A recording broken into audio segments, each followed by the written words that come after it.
بله تماشاوانی نیجاش برگوت و بیجک بهتر لسر جوینا کل قام شلوهاتی لدار خستن جالی امین داریا انجمن اجتماعی کرد لسوریه نهاجی محمد اسماعیل اندام سروکاتیا انکسیو برپرس ریوبری پولیت بیرو پارتیا دموکراتا کردستان سوریا میوان منه دمات باش ببریز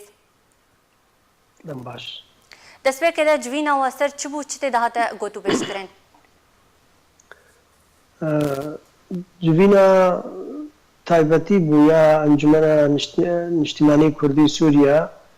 یا ئەمینداریە گشتیگە هەر مەهەکی ئەو جوین تێل دارخستن خاڵێ سیاسی دەرس کرد سەر سێ خاڵێ گرنگ یعنی یەک ژێ ئەو گەفێن تورکیا لەسەر هەرێما کوردستانە سووریا و ڕۆژهەلاتی فرات گەفێ هەجێ مەترسیە جەمڵەتێمە وجدية وتبلي دبرا رجلاتي فرات نوكو عفرينيا هناك جوازي هاد نافدا امريكا الويدريا نفط ليا مسائل دي هنا لي دي ساقة فين تركا دولتك خودي هيزا خودي رولا وبيادي جاري كيبا قالك مهانا خصنا دستي تركا كارف الطنقافيل سرملاطي ما بيك بينه جبروان كرياري واني خراب ويك آلي ويك او اجندا خو فكا كان كاري بوج هفدو قط بكن جبروي كيجي تركيا يعني زريعة خصنا دستي تركيا دا تركيا قفال دفري بك وطنقافي كي بحقي ملاطي ما وقضيا ما بمينه حتى انها تركا نكاريا اثبات بك نجرايا عم قشتيرا نجرايا خورا نشكردارا تركيا دجي بككا تانية او دجي بيادية لا دجي قضية كردية لا دجي ملاطي كوية حتى كانها نكاريا في بيتشتاها في راستيها بدخويا كرن العفرين يجي وحتى نهاجي مطرسيا ملاطي ماج في قفينها هي هات مناقشة كرن ودانو ستاندن سرقلكي خالكي قرن او كريارين بيادي قوتين كرن دبري دا منطقة دا او جي السرهات سكناندن غيري بيجي خلا سياسية جو تكلين أنجمن اجتماعي كردي سياسي ودبلوماسي سر أصلنا في دولتي شد هيئات تفاوض يا گفتگو دل رژیمرا شد کمیته دستوری دا ببورن ام کارن چه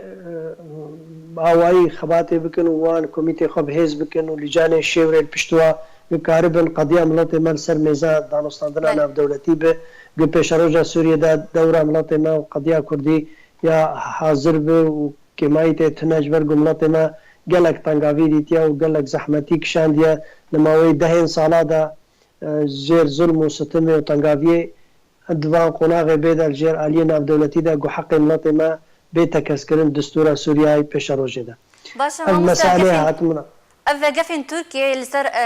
روشالات چمی فراته بطایبتی هريما جزيرة وكوباني خدنا تجوية كرا تشاوية درباري قفين تركيا قفين تركيا مطرسي جي هيا وقفين دجينا ورولا تركيا هيا وبايواندي والقال أمريكا جي هنا والقال روسا جي هنا والقال آليين أوروبيا جي هنا تركيا يعني دولتك بايواندي والقال حمي آليين خدي الرول هندري سوريا دا هيا جبري ريجي رجاكي باش عرضا سوريا بندستي تركيا دا إلو تركيا كتيات سوريا دا القلق دبرات حقارزقاء إدلبي العفريني المنطقة عزازي وحتى ريف حماي دورة كتركيا قرنقها يا وقفي برجواندية تركيا ممكن أمريكا بعين وكو ركبتنا كي قال تركيا ندولة يعني برجواندية أمريكا وتركيا مصطرنج أهل منطقة ما كاربن تشتكي بكن غيري يجي بيادي او زريعه ما قلت كرنا دستي تركادا ترك او تشتي قد فيجن ولسر بيادي حقيقات افاناجي نداي بشارتن ونكاريا اكسي بي بكن قبي خويا كرنجو فعلا ريفابريا قول في دفري خلكي نخلكي منطقي نخلكي دفري ريفابريا خدكن ده صلاة داريكي مؤقت شي بياج غير تنفيذ اجنداتها بيادي وهناك خلكين دي مسائلها حميجة يعني ترك زراعة خصنا دستي تركادا جو ترك قفال منطقي بك جي مطرسيل سر مناطق ماجي الفيديها مطرسيل سر قضية كرديها يا قضية كردي بتمامي او قضية جو مناطق ما قرباني وزحمتي وطنقافيش بوك شاندي حتى انها ترك خوازب بنشاف بك جوارجو بشكش قضية كردين هندري كردستان تركي جيها باشا مامۆستا ون وەکە ئەنە کەسێ چ ژوەتێ خواستن ji ber parastina van navçeyên Kurdistana Sûriye ji van gefên Tirkiye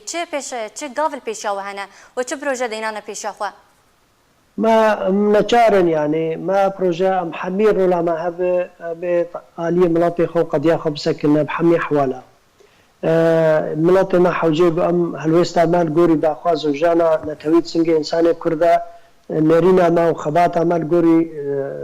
رزامنديا ملاطي ما بالقوري داخوازي ويبن أمي وا موقفا وا هلويستا بسنينا أمي تنشت ملاطي خو بسكننا الحمي آلية دا تشيش يعني ما تشد واري سياسي ودبلوماسي سر آسته ناف دولتي دوا كوميتي قمتي دا كارتكن شد آسته دوري دا قتي كلية من قل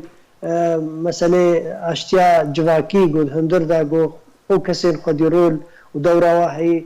سلم الأهلي شي خلكين كرد وعرب وسريان وكلدان وآشوري وحميد كوجاني قد في دوري دا تيكلية بواشي قلوا أمي تشكنا أمي نرينا خوي سياسي أرستي حميد بشين أوبوزيسيون سوري آلية دنياي پیوندی برگل وارد دیپلماسی گل امریکا روسا هد پیمانیه همی آلیان امیرونا کی بلیزنا گو اب مطرسیه هل سر ملاتنا حتی ام کاربن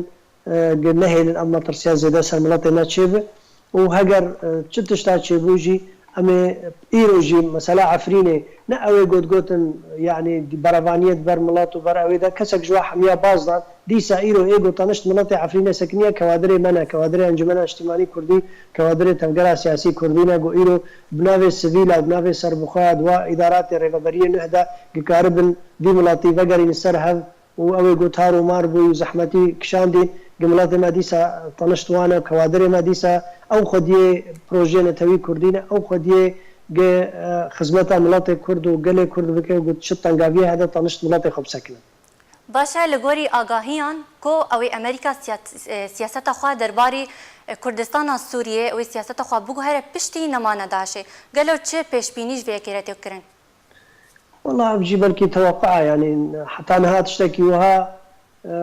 صدينا او تصريح واجي قوتي از نقل كي جي يعني جي دري بلكي نقل كي وجه بشتاستم يعني امريكا البرجوانديه خدك امريكا هاتيه دبري تالي مستقبل سوريا ندستي اوبوزيسيون داي ندستي رجيم داي ندستي ما داي دستي اتفاق ركبتنا امريكا وروسيا داي غور برجوانديه بالاي وان دولتا واول شيء بن فهجر ريفابريات شيكن والغوري بروجي خو برجوانديه خدك اما مصلحه ملاطي خو برجوانديه ملاطي خو باريزن ونطنش ملاطي خو بسكنن درباري تشحالي جو سر ملاطي ما دابي قام بهلن طنقابيل سر ملاطي ما كيمتر ببا مجي هبقى 3 ساله درباز بوي 4 ساله درباز بوي مقلك تعلاي وطنقابيل تحمل كريا جبو خاطري جواتا كردي تكنشو ملاطي ما تارو مار نبه ايرو ترك ورجيم ومعارضه وحميم مراهنات كان سر ينا كريزيا ملاطي كرد سر ناكوكي بدنا كردادا انجمن اجتماعي كردي بلا بيت اشتي دبه وام داخواز دكن گویا كريزي دندري مالا كردي دا چه به چه هوایی به ام کاربن کار کی جر بکن ل مثلا جو امريكان و يعني ولو براحتي تشتكي نه دياره حتى انها يعني كاري امريكان رجلاتي فرات قالكي مجو طاريكي داي نقل كي زلال جماعه باشا اگر هي د پیشروج دم بجن ريفابريك نو ورا افاكرين لكردستان سوريا ونجي بشك جبن اگر اويك هي چه ريفابريات چه اوي ندوري ويبن يعني جبرقو من سر عرض اخونا وام خدي بروجي سياسينا اگر ساچقداري بس تنه بي الي بي داي الي سوريا دا و رول ودور وبيبي يا بروجي سياسي ام خدي بروجي كسياسينا ام خدي ديروكا كسياسينا ايرو حزب سياسي سوريا دا باشن جبرقو چقدار هنا وميليشيات هنا ام ميليشيات وچقج دا سوا بيدانين برو حلا چار سركرنا سياسي هندري سوريا دا والدوره خدي هزن او بارتيان خدي هزه سياسي خدي رول سياسي خدي برنامج سياسي بن ومجوان بارتيان جو لما هو شيء 1 سال خباطه بيرا وستاندرد برماف وهبونا قال كردا ورولك ما جرينج هب